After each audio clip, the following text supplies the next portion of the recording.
신약성경 마가복음 9장 14절에서 20절입니다.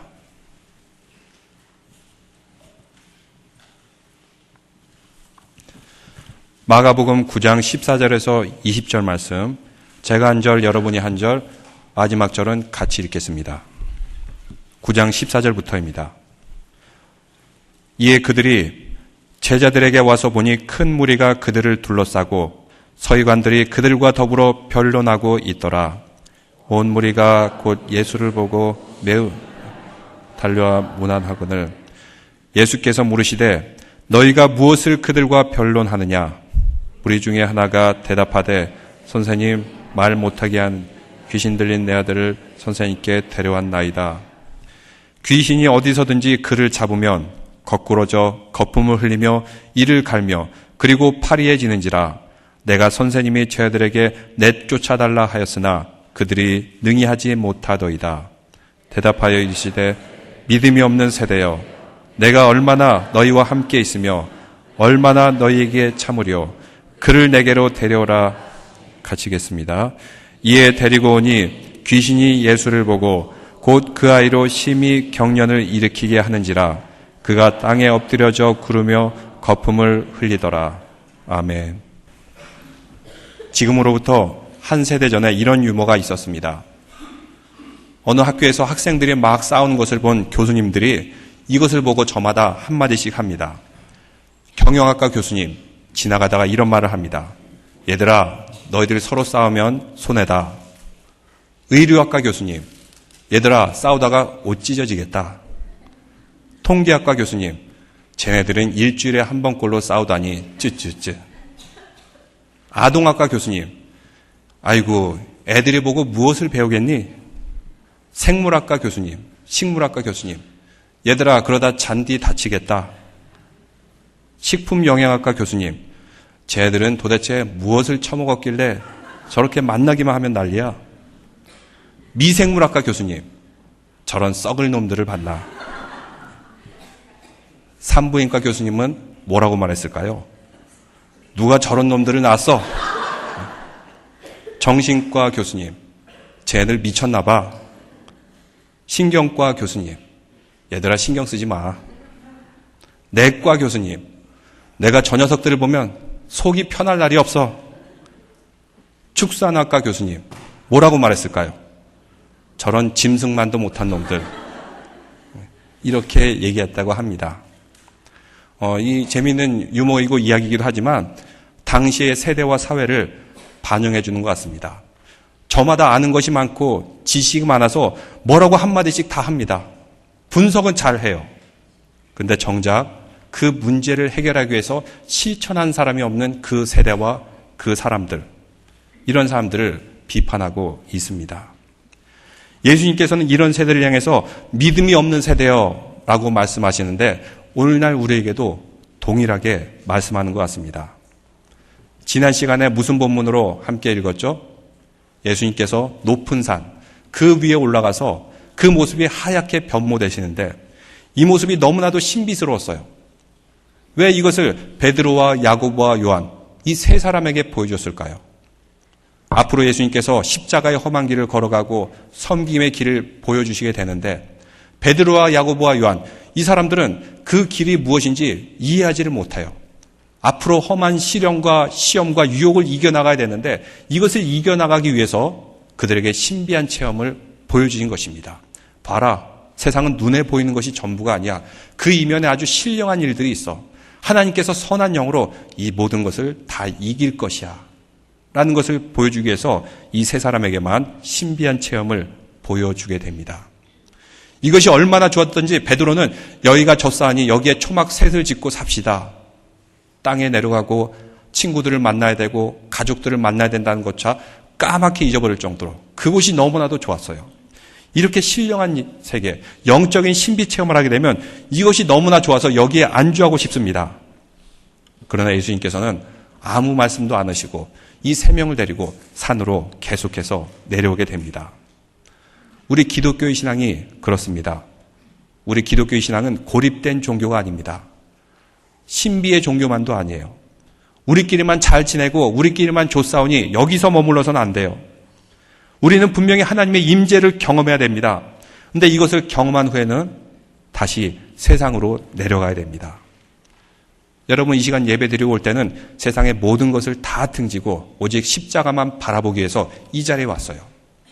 예배를 드리고 우리가 하나님의 임재를 경험한 후에는 이제 우리는 세상을 향해서 다시 내려가야 됩니다. 그것은 결코 만만한 곳이 아니에요. 편하지만은 않습니다. 많은 영적인 싸움이 기다리고 있습니다. 그럼에도 불구하고 우리는 산에서 다시 내려가야 됩니다. 그곳에서 어떻게 살아야 되죠? 하나님만 바라보고, 그리고 사람들을 사랑하면서, 그리고 세상 가운데 삶 가운데서도 여전히 우리는 예배를 드리며 살아야 됩니다.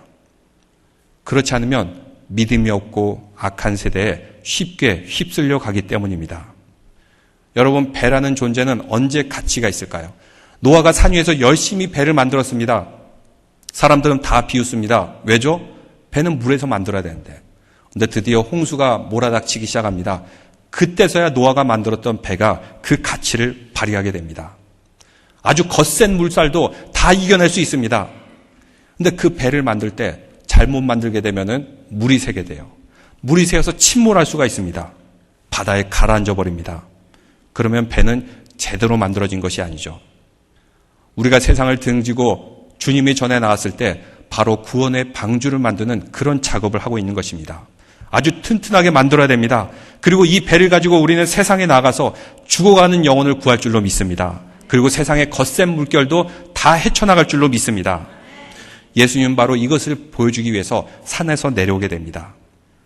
우리가 사는 이 세상, 약육강식이 지배하고 그리고 미움과 고통과 아픔이 있습니다. 그런데 이런 가운데서도 우리는 믿음의 방주를 가지고 가정에서, 직장에서 또 만나는 사람들과 예배자의 삶으로 살아야 됩니다. 세상에 내려갔을 때는 선한 영으로 악한 영을 이겨야 됩니다. 14절 말씀해 보니까 이런 이야기가 나오고 있습니다. 이에 그들이 제자들에게 와서 보니 큰 무리가 그들을 둘러싸고 서기관들이 그들과 더불어 변론하고 있더라. 이제 예수님이 제자들과 땅에 내려갔는데 나머지 제자들이 몇 명이 남아 있었죠? 3명을 데려갔으니까 9명이 남아 있었죠. 이 9명이 뭘 하고 있나 봤더니 기도하는 것도 아니고 묵상하는 것도 아니었고 서기관들과 율법학자들과 서로 논쟁하고 변론을 하고 있었습니다. 왜 그랬을까요? 한 귀신 들린 아이가 있었습니다. 아버지가 이 아이를 고쳐달라 부탁을 했는데 제자들이 아무리 해도 귀신을 내쫓지를 못하는 거예요. 아무리 기도를 하고 아무리 흔들어도 여러분 그 기도원 가면 가끔 막 귀신 쫓는다고 막 흔들어대기도 하고 막 등 때리기도 하고 막 여러 가지 별짓을 다 하죠. 그런다고 내쫓습니까? 제자들도 그랬던 것 같습니다. 귀신을 내쫓지 못했어요. 왜 그랬을까요? 귀신을 내쫓기 위해서는 무엇을 해야 될까요? 제자들은 뭔가 부족한 것이 있었어요. 이것을 본 서기관들과 율법학자들이 야, 너희들이 이 정도도 못하는 거 보니까 예수님도 능력이 없는 거 아니야? 별 수 없는 거 아니야? 그러다 보니까 제자들도 그렇지 않다 하면서 서로 논쟁을 하고 변론을 하기 시작합니다. 아무 쓸데없는 짓이죠. 아무 소용없는 짓입니다. 그들에게 뭔가 부족한 것이 없었어요. 부족한 것이 있었습니다. 이런 제자들에게 예수님께서는 무엇이라고 말합니까? 19절 말씀, 오늘 말씀의 핵심인데 같이 읽어보겠습니다. 대답하여 이르시되 믿음이 없는 세대여 내가 얼마나 너희와 함께 있으며 얼마나 너희에게 참으리요 그를 내게로 데려오라 하시매. 당시에 예수님이 제자들에게만 한 말이 아닙니다. 오늘 우리에게도 동일한 말씀을 하고 계십니다. 여러분 그 아이의 모습을 보면 그 전 말씀에도 있지만 악한 영에 붙들려 가지고 불에도 오가고 물에도 오가는 그런 모습을 보여주게 됩니다. 양극단을 오고 가죠. 어떨 때는 불과 같이 분노하고 거짓과 비방과 시기와 탐욕을 조장합니다. 어쩔 때는 이것이 착 가라앉고 디프레션에 빠지기도 합니다. 악한 영이 지배하는 세상이 이와 같지 않습니까? 귀신 들린 그 사람의 형태를 통해서 이 세상이 얼마나 악하게 물들었는지 보여주고 있는 것입니다.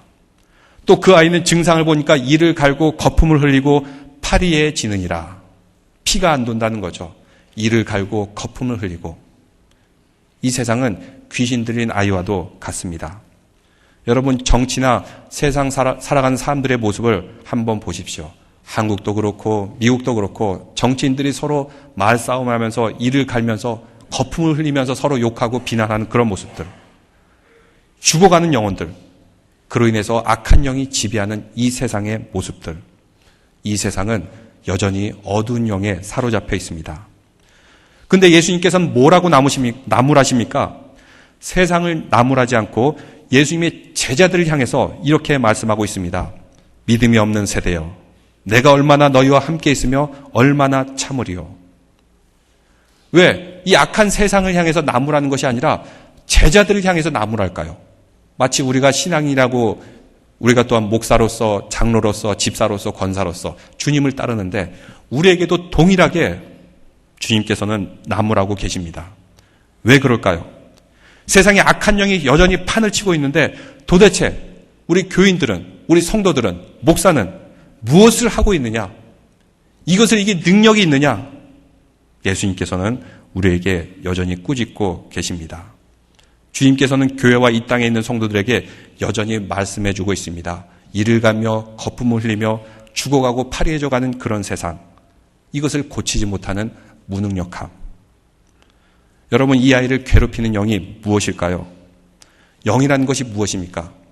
우리 눈에는 보이지 않아요. 신학적으로는 영성이다 이렇게 얘기하는데, 근데 영성은 우리의 마음과 생각과 감정, 그로 인해서 우리가 결심을 할 때 중요한 영향력을 끼치게 됩니다. 그 영은 두 가지로 나눌 수가 있는데, 하나는 거룩한 성령과 그리고 다른 하나는 악한 악령입니다. 성령님은 누구십니까? 우리가 아는 성부 하나님, 성자 예수님, 그리고 성령 하나님, 삼위일체의 한 분으로서 예수님께서 승천하신 후에 우리를 도우기 위해서 보내주신 보혜사 성령님, 이렇게 얘기합니다. 그분은 인격체이며 예수님의 영입니다. 세상에 존재하는 모든 트렌드, 유행, 문화, 소설, 예술, 음악, 영화, 그 모든 우리가 보이는 문화 속에는 영적인 존재가 버티고 있어요. 그래서 어떤 영성을 가지고 있느냐에 따라서 다른 결과물이 나타나게 됩니다. 세상의 모든 과학, 예술, 미술, 이런 결과물들을 보면은 거슬러 올라가면은 거기에는 영성이 배후가 있는데, 거기에 선한 영, 하나님의 영이 배후가 있으면은 창조주 하나님에 대한 믿음으로부터 옵니다. 하나님께서 세상을 창조하셨다. 여기서부터 지혜와 지식이 나오게 됩니다. 그러면은 그러한 결과물은 치유와 회복과 생명력을 주게 됩니다. 인간을 존중합니다. 우리 인간이 하나님이 창조하신 섭리와 계획 속에서 지명하여 불러내신 존재이기 때문에 사람을 소중하게 여깁니다. 이러한 세계관에서는 인권을 소중하게 여깁니다. 약한 자들, 그리고 힘없는 자들, 이런 사람들을 보살핍니다.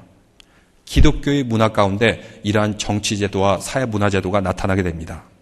그것을 거슬러 올라가게 되면은 기독교 신앙이 바탕이 되어 있습니다. 근데 그 배후에 악한 영이 있으면 어떤 결론이 날까요? 무신론으로부터 시작합니다. 유물론, 인간도 물질의 일부분이다. 그래서 인간은 가치가 있는 존재가 아니라 우연히 물질로서 이 땅에 살아가고 허무하게 죽어가는 존재가 되는 것입니다. 이런 영성을 통해서는 어떤 것이 나타나겠습니까? 우리는 다 죽고 허무한 존재이기 때문에 이 땅을 살아갈 때 쾌락주의, 아니면 파멸과 아니면 죽음과 이런 결과를 나타나게 됩니다. 세상에 여러 가지 문화와 트렌드가 있습니다. 이 배후를 캐고 캐면은 거기에 어떤 것이 있는가? 탐욕이 들어가 있으면 그 탐욕은 악한 영에 의해서 드러난 것입니다. 지금 한국에서도 다시 세월호의 침몰이 거론되고 있습니다. 어떤 신문 논설에서는 이렇게 말하고 있습니다. 세월호의 침몰의 그 주범이 누구인가? 주범은 따로 있다. 여러분, 세월호 침몰의 주범이 누구일까요? 누가 침몰시켰습니까? 그 논설위원은 이렇게 얘기합니다. 거기에는 인간의 탐욕이 있다. 이렇게 결론을 내려요. 이것을 기독교적인 관점에서 다시 바라보면 무엇일까요? 그 뒤에는 악한 영이, 사탄의 영이 있다. 라고 말할 수 있습니다. 악한 영, 그 사탄의 영이 인간을 탐욕스럽게 만들어 놓고 짐을 더 싣고 돈을 더 많이 벌고 탐욕을 더 많이 채우기 위해서 배의 균형을 잡아주는 그 균형수, 그 평형수를 다 빼버립니다. 그리고 짐을 갖다 막 싣습니다. 안전을 무시합니다. 왜죠? 탐욕 때문에. 그리고 배가 전복되었습니다. 배가 이렇게 뒤집힐 때도 서서히 뒤집혀가면서 탈출할 시간이 있었는데 이상하게 그 선장은 이상한 조치를 내리게 됩니다. 모두들 가만히 있어라. 그러면서 자기만 빠져나오고 자기만 살고 400명이 된 사람들을 그냥 물속에 완전히 수장시키게 됩니다. 그 선장은 나중에 무엇을 하고 있었죠? 병원에서 젖은 지폐나 말리고 있었던 그런 아이러니한 모습. 여러분 왜 이런 일들이 일어난 줄 압니까? 거기에는 인간의 탐욕이 있었어요. 그리고 더 거슬러 올라가 보다 보면 악한 영이 그를 탐욕스럽게 만들고 두렵게 만들고 이기적이게 만든 것입니다. 그 배후에는 무엇이 있었습니까? 이단 종교가 있었죠.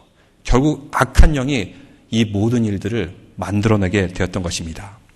세상의 모든 사건들, 트렌드, 그리고 우리의 세대, 가치관, 세계관 뒤에는 반드시 뭔가 영적인 존재가 있습니다. 그것을 영성이라고 말합니다. 성령이든 악령이든 우리는 계속해서 이러한 영적인 싸움을 해나가고 있습니다. 그래서 사도 요한은 이렇게 말합니다. 사랑하는 자들아, 영을 다 믿지 말고 오직 영들이 하나님께 속하였나 아니냐를 분별하여라. 이렇게 말씀하고 있습니다. 영을 다 믿지 말라는 것입니다. 세상을 다 믿지 말라는 것입니다.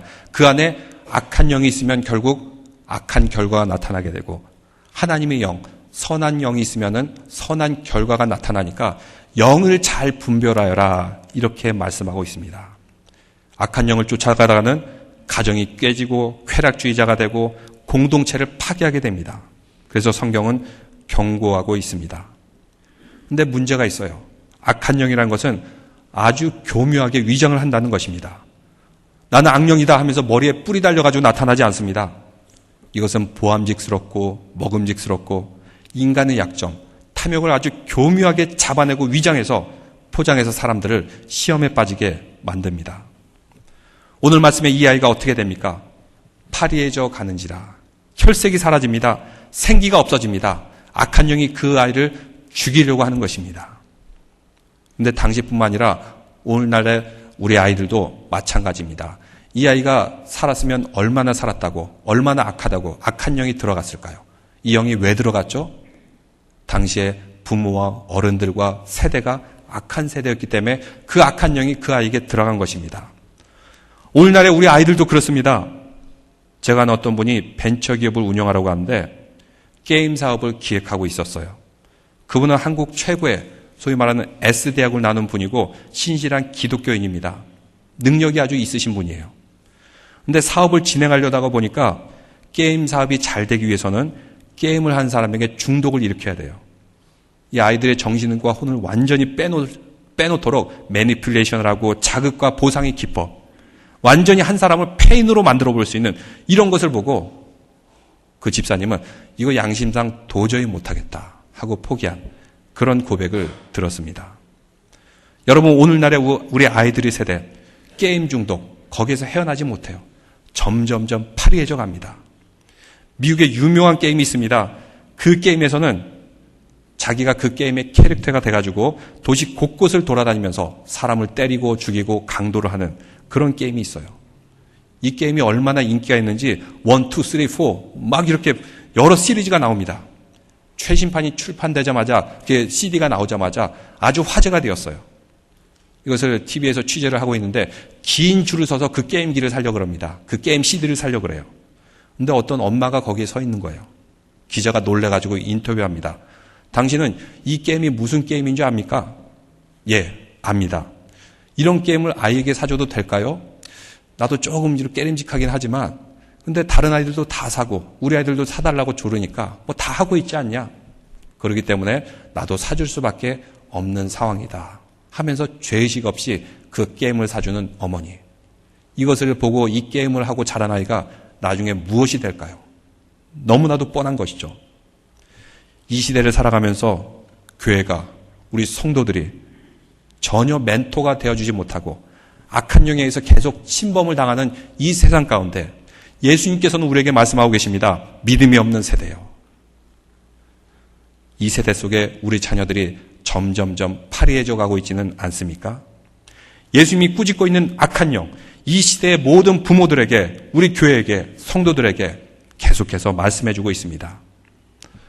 우리 세대는 악한 영을 추종하고 있는 그런 사람들이 많이 있습니다. 악한 영에 사로잡혀 있어요. 그래서 22절에 그 모습이 어떤 것인지 그 아버지를 통해서 보여주고 있는데, 여러분 22절 말씀을 다 같이 읽겠습니다. 귀신이 그를 죽이려고 불과 물에 자주 던졌나이다. 그러나 무엇을 하실 수 있거든 우리를 불쌍히 여기사 도와주옵소서. 인간의 마음 가운데 소위 말하는 심리학자들은 두 가지 충동이 있다 그래요. 하나는 삶에 대한 충동, 또 삶에 대한 충동뿐만 아니라 죽음에 대한 충동도 있다 그래요. 그래서 세상의 모든 문화들이 삶에 대한 충동뿐만 아니라 교묘하게 죽음에 대한 충동도 일으킵니다. 다른 사람을 죽이거나 아니면 스스로를 파괴하거나 이런 모습들. 이 아이의 모습이 가만히 있어야 되는데, 평안하게 복되게 살아가야 되는데 불에 던집니다. 불에 들어갑니다. 그러면 온몸이 데이겠죠. 화상이 입습니다. 또 물에 들어갑니다. 물에 빠져 죽을 지경까지 되었을 것입니다. 가만히 있지 못해요. 악한 영이 그를 괴롭혀가지고 자꾸 죽이려고 합니다. 그래서 불쌍히 여겨 주시옵소서, 불쌍히 여겨달라고 말합니다. 그리고 하실 수 있거든 도와주시옵소서. 이 아버지도 믿음이 적었던 것입니다. 여기에 대해서 예수님께서 말씀하고 계십니다.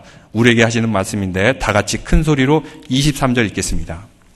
예수께서 이르시되 할 수 있거든이 무슨 말이냐? 믿는 자에게는 능치 못할 일이 없느니라 하시니라. 할 수 있거든이 무슨 말이냐? 믿는 자에게는 능치 못할 일이 없다.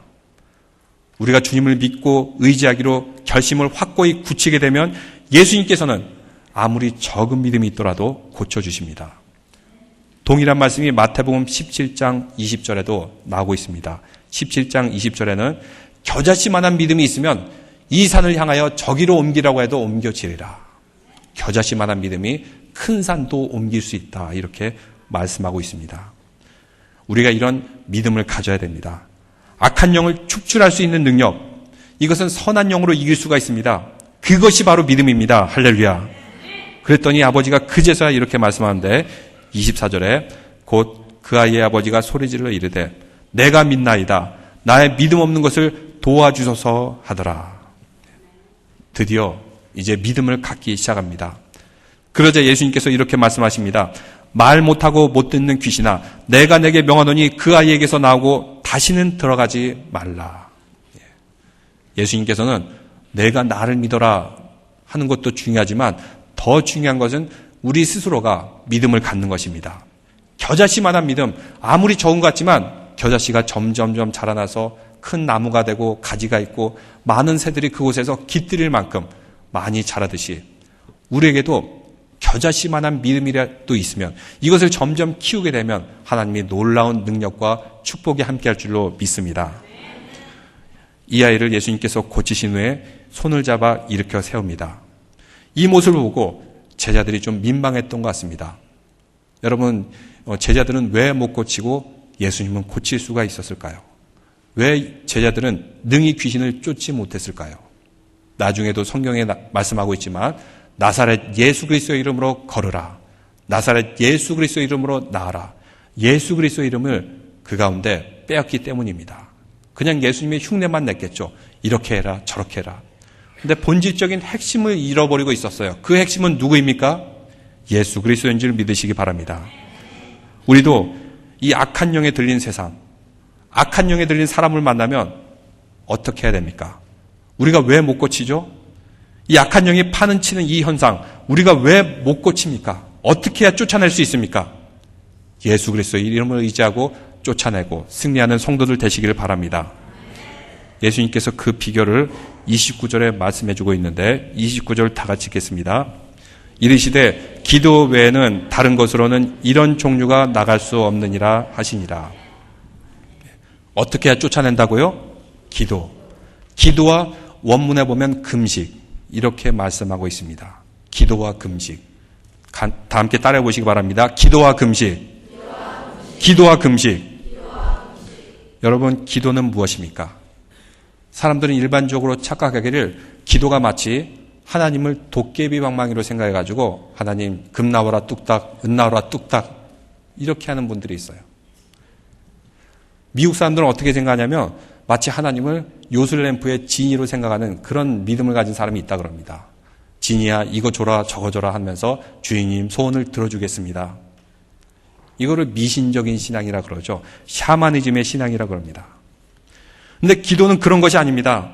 그래서 무디 선생은 이렇게 말합니다. 기도는 하나님의 전적인 자비하심을 바라고 손을 내미는 것이다. 하나님이 전적인 자비하심. 나는 영적으로 완전히 파산했어요. 나는 완전한 죄인입니다. 그렇지만 하나님께서 이 불쌍한 죄인을 전적으로 자비하게 여겨주시고 불쌍히 여겨주시다. 저의 소원을 들어주시옵소서. 하나님이 뜻이 아니면은 할 수 있는 것이 하나도 없습니다. 이렇게 손을 내미는 것이 바로 기도다라고 말하고 있습니다. 바로 그러한 기도가 아니면은 악한 영을 쫓아낼 수가 없어요. 하나님께서 이 문제에 손을 대어주시고 하나님께서 해결해 주십시오 라고 하는 사람만 승리할 줄로 믿습니다. 그 다음에 또 하나 나오는 것은 금식이 있어요. 여러분 금식할 때는 음식을 먹지 않는 것이라고 해가지고 좀 싫어하는 분들도 있을지 모르겠지만 그것만이 아니죠. 우리가 음식을 왜 먹죠? 힘을 얻기 위해서. 근데 금식한다는 것은 무엇을 의미할까요? 저는 외부로부터 오는 힘으로부터 다 차단하겠습니다. 누구만 바라보기 위해서? 오직 하나님만 바라보기 위해서. 외부로부터 오는 모든 힘과 그 능력, 사람들, 그리고 여러 가지 내가 가지고 있는 것들, 나의 재능들 바라보는 것이 아니라 오직 하나님만 바라보겠다고 하는 것이 금식의 본질이에요. 이 귀신을, 악한 영을 쫓아내는 것은 만만치가 않습니다. 거품을 물고 이를 갈면서 덤벼듭니다. 그러면 여러분 어떻게 대처하겠습니까? 여러분도 똑같이 이를 갈면서 거품을 물고 대들겠습니까? 그러면 같이 죽는 것밖에 결론이 나지 않습니다. 그래서 우리는 다른 방법으로 해결해야 됩니다. 오늘 말씀과 같이 기도와 금식으로 외부의 힘을 모두 끊고 오직 하나님의 선하심과 자비하심을 바라는 마음으로 악한 영, 악한 세상을 이기는 믿음의 성도들 되시기를 바랍니다. 오직 하나님의 힘으로 이 문제를 풀어가게 하여 주십시오. 이럴 때 놀라운 역사가 일어나게 됩니다. 이제 제가 여러분에게 예배를 끝나게 되면은 악한 영이 있는 세상으로 파송하게 됩니다. 여러분 지지 마십시오. 귀신들 악한 영에 들린 사람과 똑같은 방식으로 싸우는 게 아니라 철저하게 하나님의 방식으로 기도와 금식으로 하나님을 의지하여 승리하시기를 주님의 이름으로 축원합니다. 기도드리겠습니다.